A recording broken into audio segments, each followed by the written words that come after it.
and welcome to the For Her Empire podcast. I'm your host, Abby Maucha, and in this podcast, we address the personal and the business issues that female entrepreneurs face in their day-to-day life.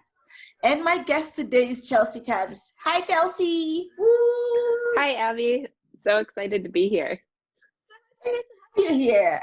I will one day get like that weird the sound effects where like somebody's clapping. I'll one day get that. Don't worry, I'm working on it. And so Chelsie is the founder of Lettering Arts, right? Lettering Art LLC. Lettering Works LLC. Yep. Lettering Works LLC. Damn it! I had crammed it like a few seconds ago, and I still forgot it. Sorry.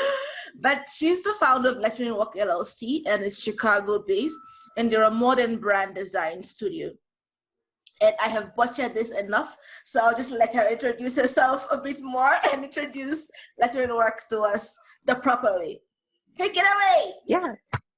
Yeah, absolutely. Thank you so much for having me, Abby. I'm so excited to be here. I'm really an artist turned entrepreneur turned educator. And the really beautiful thing about my creative experience and my entrepreneurial journey is that I've sort of collected all of these titles over the past 5 or so years, and I've added these new capabilities, and each experience is really built upon my interests and all of the different opportunities that I've had. So I founded my business Lettering Works in 2016 as a modern brand design studio offering some art products and custom branding and services to clients. And since then, I've really grown to add some additional capabilities, including educating other artists on how to build their own brands, how to build their own businesses, and figure out how to turn that passion and that creativity into something that can sustain them and afford them a lifestyle that they are excited to have. Yeah. The proper description and explanation of your business, because I definitely butchered it. But today we're talking about, are you on brand? Since you are good at branding, you're an educator, you've been doing this for over 5 years. So you probably give us some tips, some branding tips, and how we can make sure our passion really translates into having that visible, that vibrant brand out that people actually can connect with, and something that actually brings in income. We don't want to be a starving artist. You want to be a successful, thriving artist, and a good brand would help with that, you know. So how can we as artists or even as entrepreneurs, how can we have like a brand that actually generates income? Let's start with that. Yeah, that's a great question. So I think the key is really to build an authentic and passion-driven brand. So putting yourself into it, putting what you care about into it, and ultimately what that's going to do is attract people who really value you, attract people who are willing to pay you what you're worth for the services and products that you offer. And I think it all comes back down to really figuring out what is authentic and what is passion driven for you. That's going to look different for every single person. And it's really going to require you to think about, why are you going into business? What makes you excited about what you're doing? How do you make that resonate with other people? So that can be done through a variety of ways. It can be done through a logo, through visual branding, but it can also be done through the way that you present your messaging and communication to people. And it's really about diving in. And I think one of my favorite lessons as it relates to branding is always building an identity from truth. And this is such an important lesson or tip, because it's really not about building a brand of who you think you should be or who you think people will resonate with. It's about building it from who you actually are. Because ultimately, my favorite example is thinking about McDonald's and Starbucks. So they're both incredibly successful businesses, huge businesses, and they both offer coffee. So let's just think about that for a second. The beautiful thing is they have completely different audiences. They offer completely different things, but they're both successful. And I think that's where building identity from truth comes in, because McDonald's isn't telling you they have the fanciest cup of coffee in the city, and Starbucks isn't telling you they have inexpensive coffee. So they're building these brands from what they actually offer. And I will say, you've probably maybe gone to McDonald's and got a cup of coffee and regretted it, maybe wanted that fancier Starbucks, or on the flip side, you've gone to Starbucks and regretted paying $5 for a cup of coffee when you could have gone to McDonald's and paid only $1 or $2.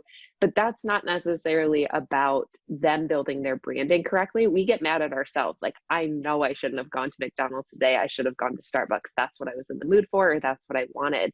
So I think that really illustrates the point of there's people out there for what you offer, but you need to present it correctly. So if you're building a brand that isn't true to yourself, isn't true to what you're offering and what you can offer and what you're excited about, you'll get the wrong people. And that's really something that I think is especially true for artists because they're so inherently creative and individualistic and unique.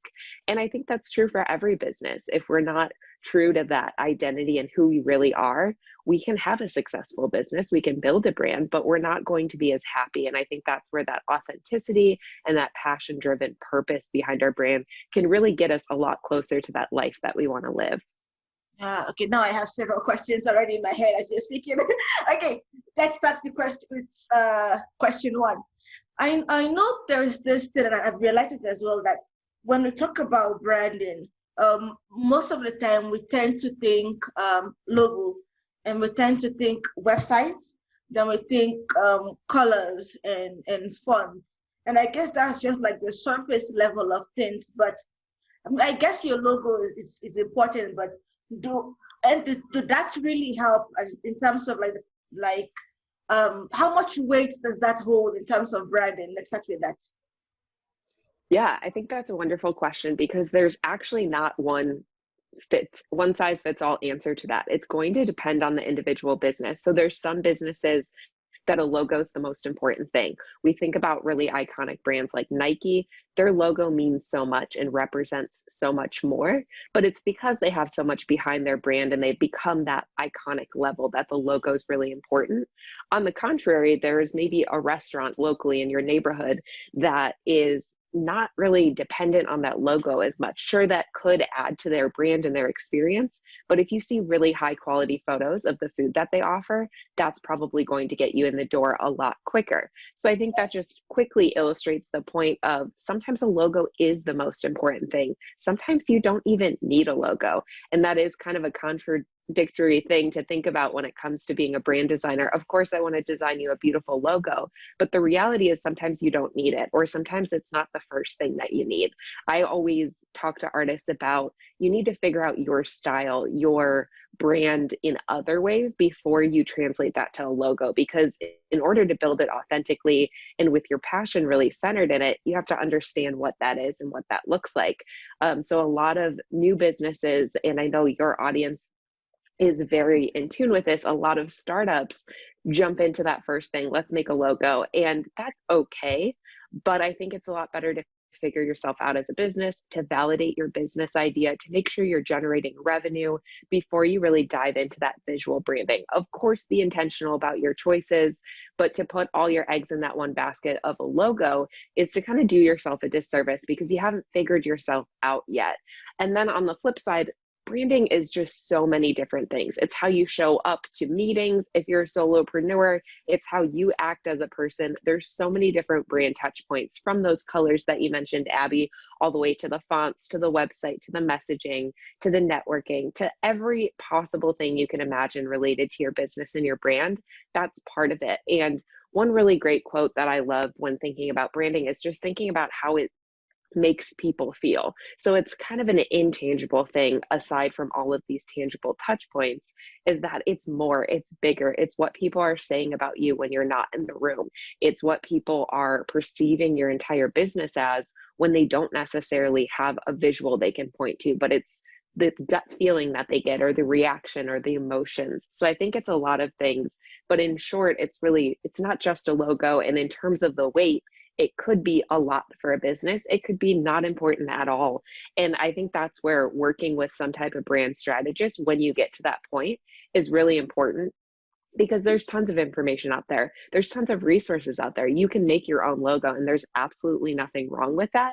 But depending on what type of business you are, it might make more sense to work with a designer on a logo or on a website or getting your messaging down. There's all different areas, and that's really going to vary by business and the specific things that you're offering and what gets you excited as well.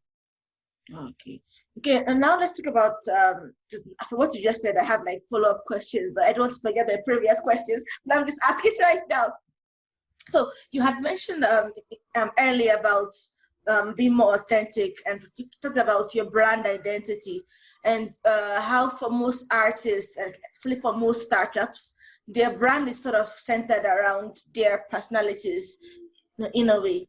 So now at For Her Empire, most of our audience, their business is centered around them, especially if you're a coach or an educator. So you are sort of your business. Yes, you have your business, but your personal brand is almost directly tied to that business. Now let's have two scenarios. Scenario A, you are a very quiet, introverted, sort of low-key person. And then scenario B, you're more of like a hyper person, loves dirty jokes, loves being like very, very, very vibrant. And now there's this thing where we're trying to put a more corporate personality out there. So you seem more, I don't know how to put the word.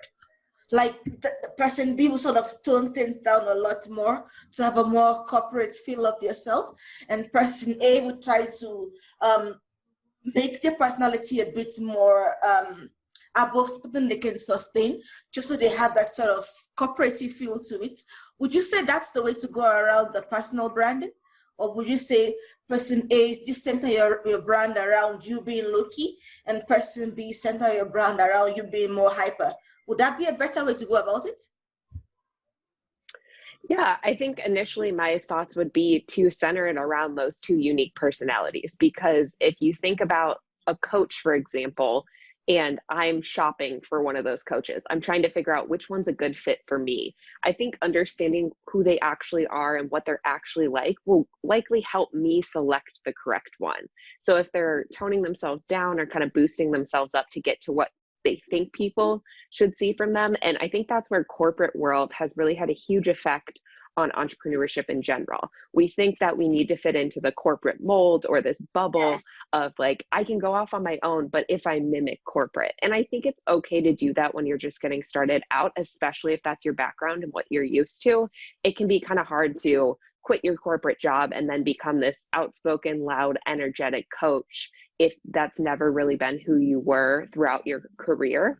But I think you can take steps to becoming that person and maybe ease people into that experience and that knowledge of you and your personality. So I think ultimately it's reflecting who you actually are. And that doesn't mean you have to be obnoxious about it if you're a very energetic person. Maybe you want to tone it back a little bit for professionalism's sake, but I don't think that it would make sense to tone it back to a degree where you feel like I'm fitting into this corporate mold, because that's the beautiful thing about being an entrepreneur and owning your own business. You get to call the shots. You get to figure out how you want to run your business within reason and being respectful of people, but you can do it however you want. If you never want to have a phone call for your business again, you don't have to. You can figure out a different solution. Maybe it's a video call, or maybe it's just an online form, and that is how you do business. And I think sometimes we forget about those things and we think, okay, here's what I need to do. I need to have a free complimentary call, and then I need to do this other thing.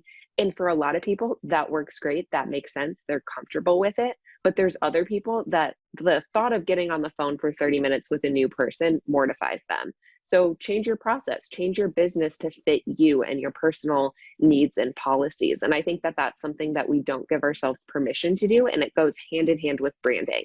So what are your personal policies? What are your business policies? And that ties into your personal brand and your business brand as well. Of you get to decide, do you offer free calls? Do you offer coaching? Do you offer group programs only? Where do you draw some of these boundaries? And that plays into building your brand as well, because you don't necessarily have to do it the way you think you have to do it.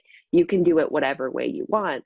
But then on the flip side, you need to be cautious of, if you get too crazy with it and you do something so hard for people to kind of interact with or resonate with, then maybe you will lose business. So you have to kind of play that by ear and figure out what works and balance it. Yeah, exactly.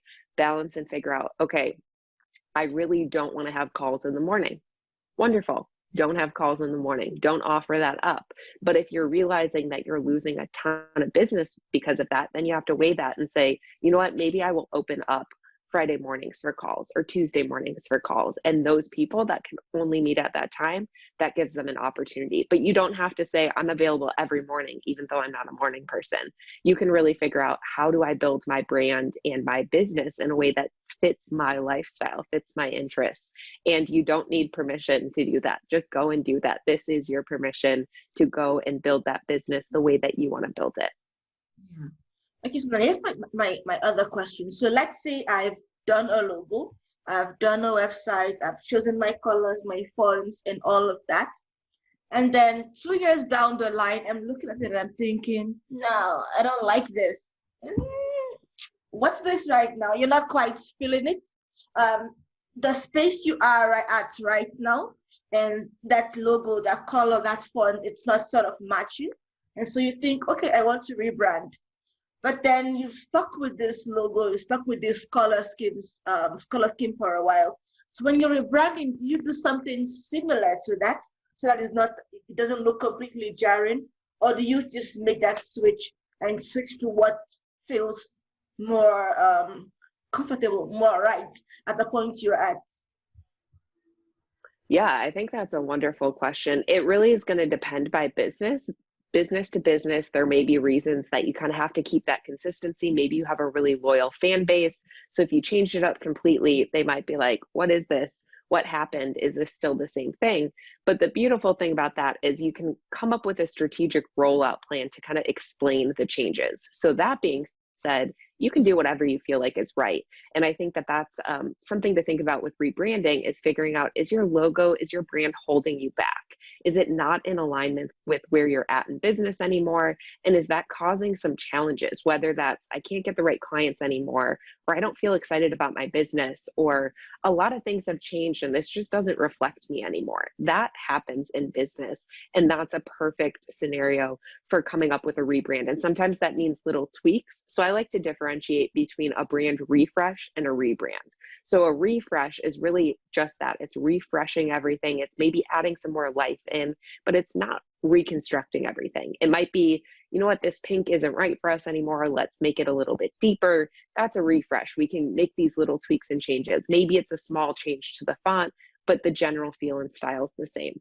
On the other hand, a rebrand completely is like recreating yourself from the ground up. It can be a completely new logo, a completely new direction, a new style overall, brand new colors. And there's different reasons to go with either one of those depending on where you're at. So I think it really relates back to, where are you at in business? What do you need to get you to the next level? Sometimes you need to kind of shed all that weight of your current branding to get to your next level, to evolve into where you're going. But other times you just need to keep tweaking it and revising it as you go. So I think it will depend person to person. But one thing I always like to bring up with this rebranding idea is, there's probably a lot of hidden costs that you aren't thinking about. And that could be as simple as, I bought a bunch of pink shirts to wear at different events. So if I change my color to blue, now I have to replace those things. And that's just one really specific little thing. And there's also the scenario of, how many places is your logo at and on currently? Is it on a business card? Is it on a print piece? How many websites, how many accounts do you have in terms of social media, podcasting accounts, all these different accounts? All that's going to need to be updated. So that's something to think about. And that's why I bring that up to caution people.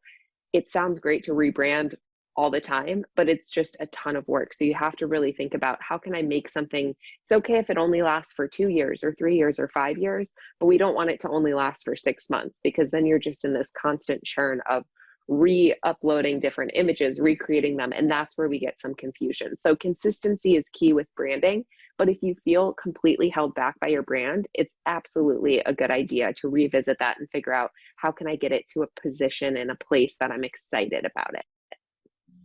Okay, so there's something you had said prior to this, when I asked about the personalities thing, and I've noticed that trend, because I follow several female entrepreneurs in Facebook groups and co, and I've noticed that it's not said out loud, but it's sort of implied in a way, that you need to have like a complimentary call option on your website, that you just need to have it there. So now what if you're a more introverted person, or you're not someone who wants to chat with a random, not random, a stranger? Like, I don't know you so well. I mean, I've seen your stuff on my website. I know your name. I know your email address, maybe your website, and I could Google you up and see you, but I don't know you. So what if I'm not fully comfortable with that? But my industry, I've seen everywhere that there's a complimentary call option. I would like to do without it, but if everyone else has it, maybe that's the industry standards. So what do I do in terms of branding if it's the industry standard, but personality wise, that might not be something I'm very comfortable with, at least not in the long term. I might burn out if I keep doing something I'm not very comfortable with. So what do I do there? Yeah, so that's actually a great scenario to use that question, are you on brand? So I love using that question, is this on brand or are you on brand? And applying it to all of these different touch points and these different things we do as a business. So if that makes you super uncomfortable to have those free consultation calls, we can kind of look at it through the lens of that question. So we ask, is this on brand? And the answer in that scenario would be no, this isn't really true to who I am, how I want to operate. So what we could think about is, okay, what is on brand? And that's when we think about the business and say, maybe our purpose is connecting with female entrepreneurs and helping and supporting them. So we have to think about what is the purpose of that call. A lot of times people offer this call because they have it as a way of generating leads, starting those conversations, getting to know the people. So let's think about that. Maybe we could have some type of contact form where they could share information and you could send them back a video that you pre-record or a video response. So you can do it on your own time. You don't have to show up and like do it on the spot. That could be a reason somebody doesn't want to have a call is I'm not good on my feet and I don't want to think quickly and like be in this high stress situation. So maybe they could record a video and have it a little bit different format, same delivery of the same quality content, but it's not necessarily as dramatic in terms of showing up and feeling nervous and all of these things. So that's something to think about. Alternatively, you could do a mini course, or you could figure out a way to package up your information. And it doesn't have to be a mini course that has videos. It could be a course that really walks people through in terms of the different modules or lessons or PDF downloads. It's serving that same purpose of maybe that's more on brand for your business, to provide that education, that knowledge. I know for me, I've given free consultation calls before, and it's really been focused on, okay, me getting this information to you as quickly as possible. There's other ways of doing that. I can do that by way of a course, a mini course, or a free PDF download that gives them that same information. So you have to figure out what makes sense for our business, what's true to us, and what's on brand for what gets the right people in the door, because maybe there are people out there who also don't want to sign up for a complimentary call. So you can capture all of those people who similarly on the other side, clients who don't want to do that. There's times that I don't necessarily want to have a call with somebody. I just want that key information. So it's digging in a little deeper and saying, okay, what are they actually looking for? What is the outcome of this? And how can I put something else in that's more true to me, my personality, and can build the business in the way that I want to build it? Yeah, that makes sense. That makes sense. Okay, now my next question is about your passion. So let's use the scenario where, I don't know, I'm a yoga instructor. That's all that came to my head right now. So let's say scenario A, I'm a yoga instructor, and my business is centered around online yoga training in health, meditation, fitness from home without going to the gym, especially right now with lockdowns everywhere. And my passion, yes, I'm passionate about yoga. Perhaps I have a different, another passion, which is maybe, I don't know, scrapbooking or arts and crafts. Do I merge that to my business, or do I make it two separate businesses and have two separate brands? Yeah, that's a great question. I think that it depends on the person. Once again, sometimes people can get creative and put those things together, but I usually think that we need two different businesses when it's a different target market. And that's really when it comes to presenting yourself, putting that messaging out there. If you're selling something scrapbooking related to a type of person who isn't active, maybe like staying in at home and crafting, and then you have the person who's interested in yoga and they're very active and they're interested in showing up physically and and working out and all these things, those could be two very different types of people. So if that's the case, you might want to have two separate brands and businesses to cater to those very different audiences. There's also a possibility that there's other people like you that are interested in both crafting and yoga. So there might be an opportunity to bring them together and find those people. And I think that really relates to niching down and figuring out, okay, how specific do you want to get? And it's great to niche down. It's great to get specific, but we also can think about there's a niche for specifically working with moms. There's also a niche of working with moms who enjoy yoga and scrapbooking, and that's much smaller than moms in general or active 20-something year olds. So thinking about, okay, I can niche down, but I don't want to get too specific that I'm the only person that fits in this category. So I think that's what you really have to weigh in that scenario of, okay, how many people are in this? How big is the target market? How big is the potential audience? And if there are a lot of people that like both scrapbooking and crafting and yoga, which I would guess that there probably are a good amount of people, then get super specific, be the best in that space. And you can capture all those people. You can capture all the people who love yoga and would go to another yoga studio who actually really like crafting too. And then you become the perfect solution for them. And that's where I think like branding can really come in to differentiate you. And if your life is completely absorbed by scrapbooking and yoga, why not put it together and become that person that both of those things? And you don't have to lead two separate lives. But I think once again, that comes down to the specific person. Is yoga 90% of what they do and scrapbooking and crafting only 10? Or is it a 50-50 split? If it's a 50-50 split, maybe it makes sense to kind of bring it together and make it all one thing to put all that energy in the same place. But once again, it goes back to those target markets too, because if you're going to confuse people by trying to put two things together where it's like, I would go to your yoga studio, but I don't want you to force me to do any crafts, and it sounds like that might happen, I'll just go to a different yoga studio that's just yoga. So that's what I would think through in that scenario to figure out what makes the most sense. And let's talk about personal branding, because for most artists and for most female entrepreneurs, especially if you're a coach and in that line of online service providing, you're sort of like the business brand.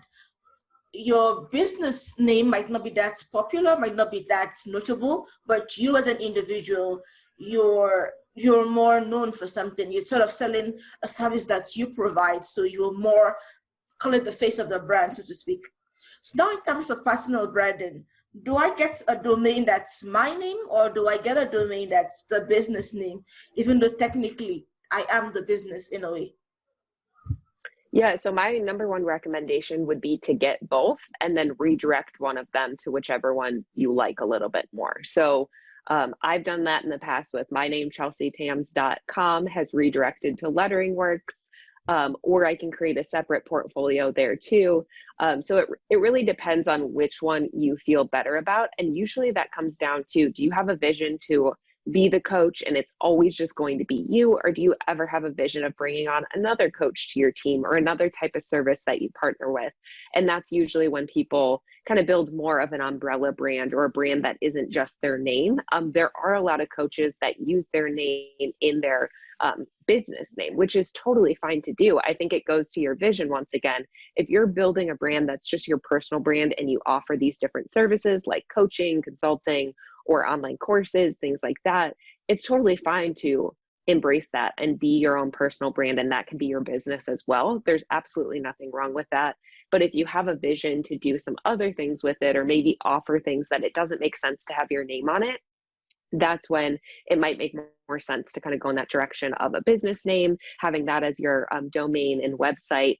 But there's no harm in purchasing both and redirecting, because I think to some people, and you can probably think of a ton of examples of well-known people that you know that have well-known businesses, and sometimes you just instinctively Google search their name or their business, and people do kind of use them interchangeably. So making sure that they all direct to the same place goes back to that idea of having consistency in your brand, where if you are your brand, and a lot of solopreneurs, coaches, and female entrepreneurs who are really starting out making their own thing, you are your brand. The woman behind the brand is the brand, and that is totally fine. That's beautiful. But at the same time, you need to make sure that's clear and communicated and not confusing people, like how many people are behind your business, or is it just you? So thinking through some of those things in terms of how you represent yourself and how you make the two connect with each other. And what exactly is personal branding? Because everyone sort of gets corporate branding. It's about the business. Um, so is personal branding the same as business branding, only about a person, not a business, or is there more to it than that? Yeah, I think that's a great question. I would say that personal branding really relates to you, and you can change and evolve and rebrand yourself just as a business can. So, for example, I don't think a logo is super important for a personal brand. It's the person themselves. So, having high quality professional photography is a great way to communicate that. But also, it depends on the direction that you want to go with your career. Ultimately, I think a lot of people, especially coaches, should brand themselves and present themselves in a way that you are hiring that business or that person for that person's personality. And that ultimately, what I found in my experience, and I think so many others have as well, is that when people hire you for you, you have the best experience because they actually know who you are, they value what you uniquely offer, and they care about you as a person. And you can build such better relationships than just going to, I love using the example of graphic designer because that's a title that you can find almost anywhere. So if you're just looking to hire a graphic designer, you can Google graphic designer and hire the first one that comes up, no problem. But if you really want to dive a little bit deeper and figure out who's the right person for this and who's the personality that I want to involve in my business and grow this business with, that's when you actually have to search for people. And then secondary, their titles, graphic designer or brand designer or something like that. But you find the person who's right for you. You find the style that's right for you. And I think that that is true of a lot of personal brands. Who is the person and the type of person that you want to work with, that you want to have on your team, that you want to have in your network?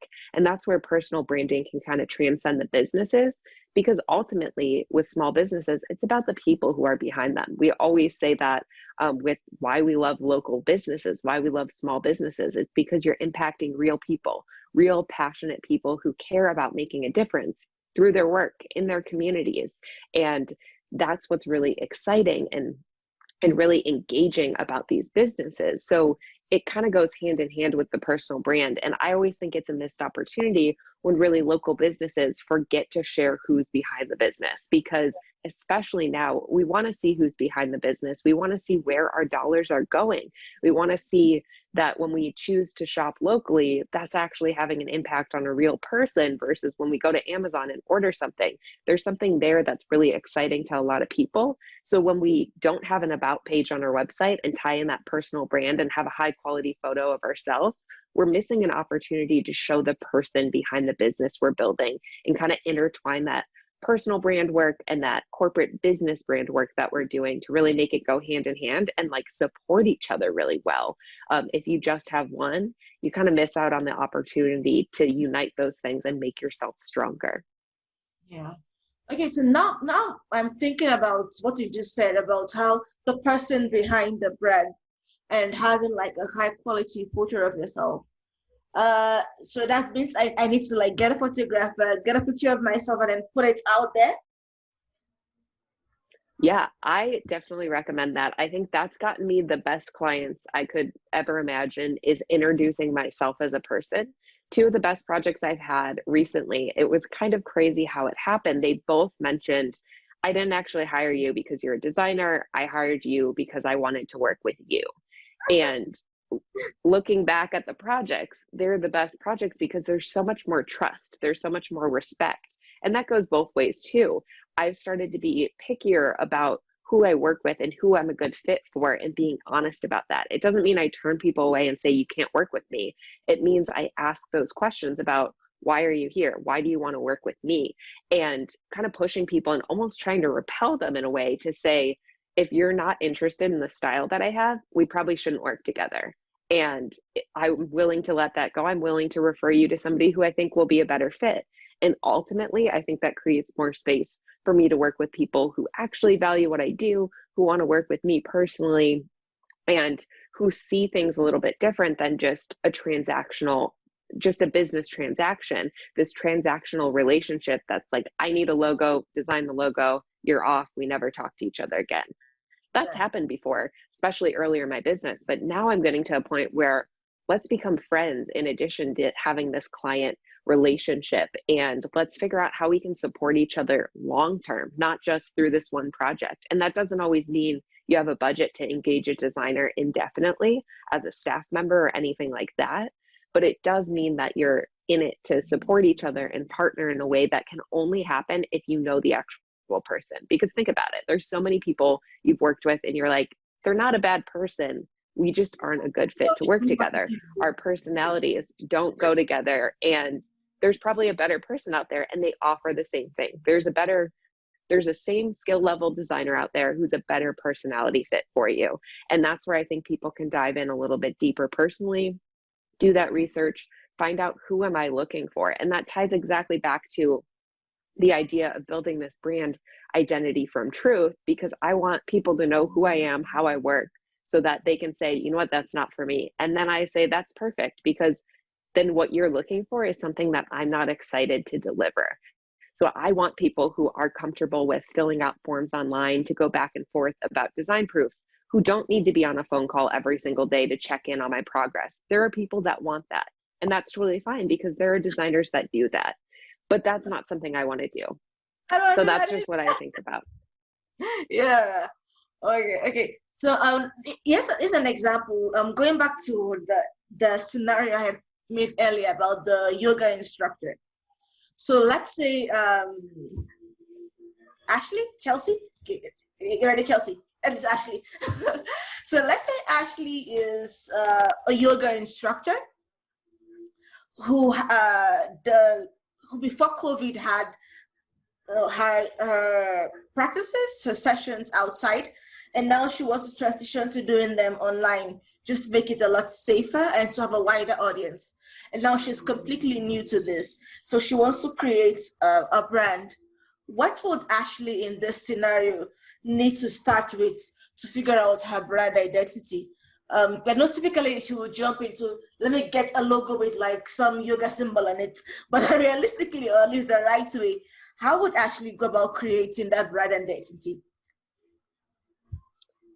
So I think the first thing is always looking back at your experience and what you've already done. So if Ashley already has a yoga studio that maybe was in person and is transitioning to online, I would look at it and say, okay, what still translates? What's still true? What's still on brand if we change the format of how we're delivering it? And I think that's the beautiful thing about branding in general, is it doesn't necessarily matter how you're delivering what you're delivering. It matters what's the core sameness that goes from having a yoga studio in person to one online. And a lot of times, a good example for this would just be thinking about, okay, we're promoting health and safety and wellness. That's true whether we do it in an in-person class, that's true if we do it on an online class. So it's thinking through some of those core values and those core beliefs that guide everything. And then when it comes to executing that brand and putting it out there, you have to think about the different applications. Now, maybe Ashley doesn't have a big sign in front of her studio. She has to think about what that looks like on a website, or what that looks like as an intro to a video that she shares. So the format becomes different. And that's when you have to think about, okay, maybe a logo makes a lot of sense now because it's virtual and online, and we need people to see that and recognize where it's coming from, versus if most of their clientele comes by just being in the neighborhood, they walk around, they saw a really great video of what's happening inside the studio, and that's attracted them. So I would think through some of those things. A lot of times when people try to start a brand or are thinking about it, they try to start from nothing, from scratch. They're looking at a blank piece of paper saying, what can I build? And I think the better way of going about it is thinking about, okay, who am I? If the business is rooted in me, who am I? What are my strengths? What are my weaknesses? What are things that I care about? What are my values? And how do you build it from something that already exists? It goes back to that idea of building a brand identity from truth. There's some existing truths. You're not just creating, well, I want this to be true, or I want to have a really great online presence and build it this way. But you have to look at like what's actually true about us, what's exciting about us, what is already existing. And those are the things that will really help drive you. One of my favorite things to think about too is large brands that have evolved over time, and realizing that there's some consistency as they evolve. So one example is Apple, a super iconic brand. They actually started out their first year in business with a logo that said Apple Computer Company on it, and it was not that iconic Apple. So that was really interesting to observe kind of the evolution. And then the other key thing was they have all of these different logos and brands, brand evolution really. And they went back to one of the logos that they had had previously, which is their current logo today. And that's super interesting to observe because there's a history there. You don't always have to create something new.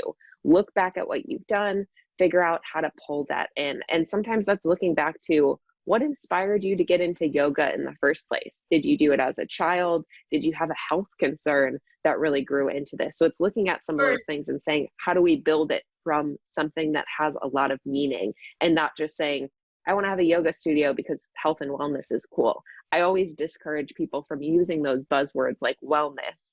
Wellness is great, but it also doesn't have as much meaning to us anymore because everything is wellness. Taking this pill or this vitamin is wellness. Going to this yoga studio is wellness. All of these different things mean that to us. Yeah. Exactly. And it's just, how are you different? How do you differentiate yourself? What makes what you're offering very unique and one of a kind? And you get to be the one who decides that and builds that. But if you build it from something that's not real, people are probably not going to be the right people coming, or they're not really there's going to be a disconnect there of not knowing exactly why you're saying this, but who you are as a person is completely different. So it's making sure that those things are built on truth and built on your passions and built authentically in a way that you can connect to those correct people, because that's always, I think, the most sad thing to see in business is when the wrong people are there. Because back to that point of comparing Starbucks and McDonald's, there's the right people, there's different markets. So just find your people by communicating what you actually offer. It doesn't matter if you're Starbucks, it doesn't matter if you're McDonald's, they're both very successful, but they're true to themselves. And because of that, they get the right people in the door more often than not. Okay, so we've covered a lot in branding, and I know you have a mini course called Are You on Brand? Are this inside the mini course? Yeah, a lot of this that we're talking about today is inside the mini course. And the purpose of it is really to dive into all of the basics of branding, to talk about brand refreshes and rebrands, to figure out, is it time for that? Am I ready for that? And really just understanding a lot of what we're talking about today in a little bit more depth, also with visuals. I'm a very visual learner, so it's always helpful, especially when talking about visual branding, to see actual examples of everything. I share success stories from clients and what you can take away from their different brands, which is exciting to kind of see all of that stuff in action.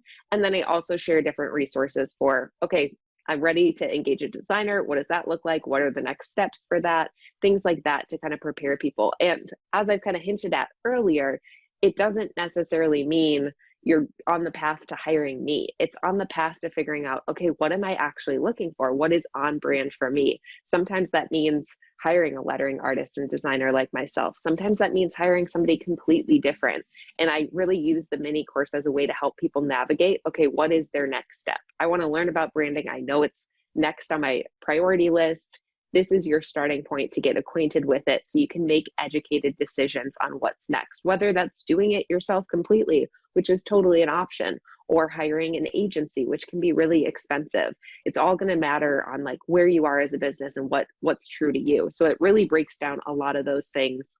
And I'm also offering a special discount for any listeners of the podcast. So I have a code, which is FHE20, which we can use to get $20 off, making the course only $29 for a limited time. So hopefully that makes it more accessible. I think getting that information into people's hands is so, so important, because I've seen so many people hire the wrong designer or approach branding in a way that requires them to redo it just months or years later when they could have built something that really lasted for them.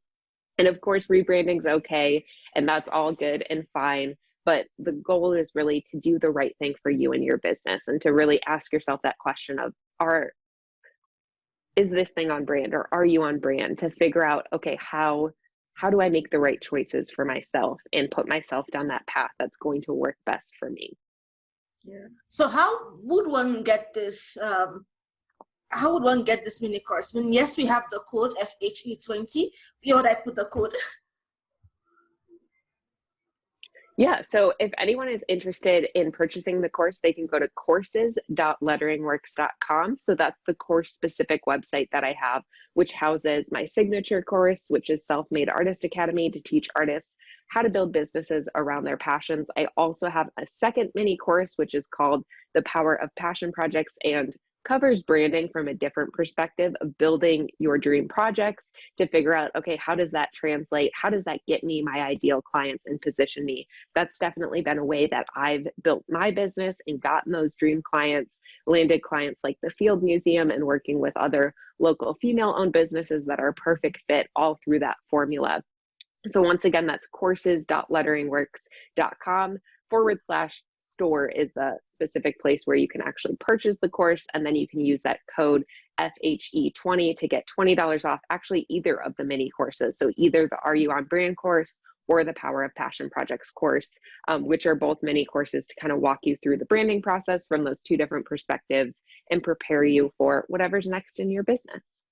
Okay, so that's courses.letteringworks.com, and you want to go to the store, and the code is FHE20. Now back to the branding aspect of it. We've covered a lot about Are You on Brand? We've put a lot on personal branding. We've talked about brand identity. We've talked about your personality and who you are and how your story comes into play in creating your brand identity. And as the branding expert in the house right now, are there some misconceptions that you've seen from clients who have come to you about what branding would look like specifically for them or specifically for their business? Have you encountered something like that? Yeah, absolutely. So the first misconception I see a lot of times, and this relates to the personal branding we're talking about, is people create their brand just on what they personally like. So if you love the color purple, it doesn't mean that your brand should be the color purple. A lot of times you really have to dive a little bit deeper and think about, okay, what does my target market like? Because you're not building your logo for yourself. You're building your logo to attract the right people. So I see a lot of people say, well, I like this style, I like this, but it doesn't actually matter as much because it needs to resonate with their people. I will say that sometimes you can make those decisions and attract similar people to you, but there's other times where that's not really relevant. It doesn't matter if you like purple or if you like green. You need to choose the right color for the people you're trying to attract. And that's where I think a designer can come in and be helpful and challenge individuals to say, why are you picking this color? Is it just because you personally like it, or is there a psychological reason behind it? There's a lot more depth to color theory and figuring out things like that a lot of people gloss over just by way of, well, I like this color, I'm going to go with it. So I think that's one misconception that happens in branding. The second misconception, I think, that is pretty common and I see a lot, is that you need a perfect brand before you launch your business. I think that is sometimes the case, depending on your business, depending on your goals, depending on your go-to-market strategy, you may need that. But more often than not, you don't need a perfected logo and a perfected brand before you start your business.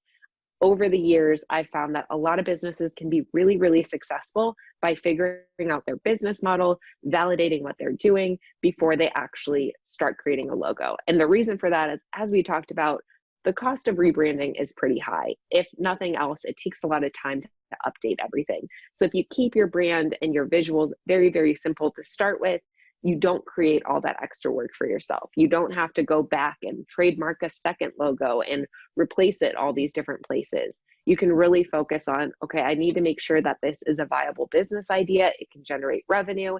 And then the beautiful thing is that revenue and all of that great things happening that are in your business are going to afford you a higher quality logo, a higher quality brand overall.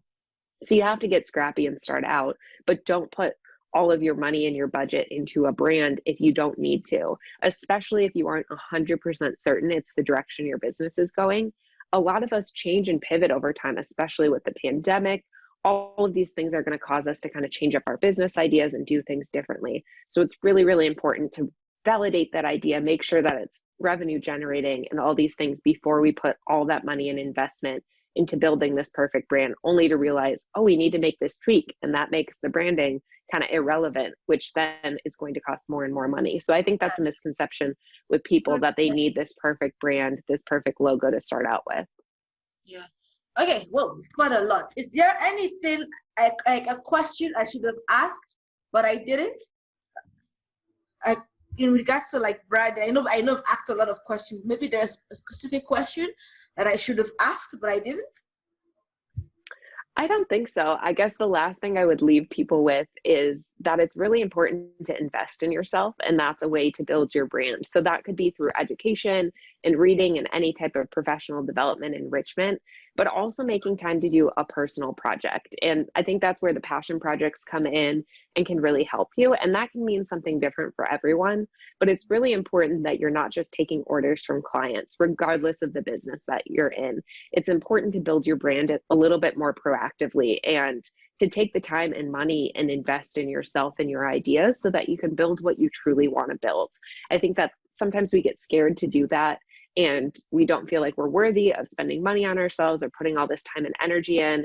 And especially as women, I think it's so important that we invest in ourselves with full confidence, and we are our business's best asset. So make sure you are investing in yourself, that you are making time for you to do what you need to do to build this vision, to build this business that will support you and make you feel great about yourself, and get the right people connected with you, working with you, so you ultimately feel really valued. That's the beauty of owning your own business.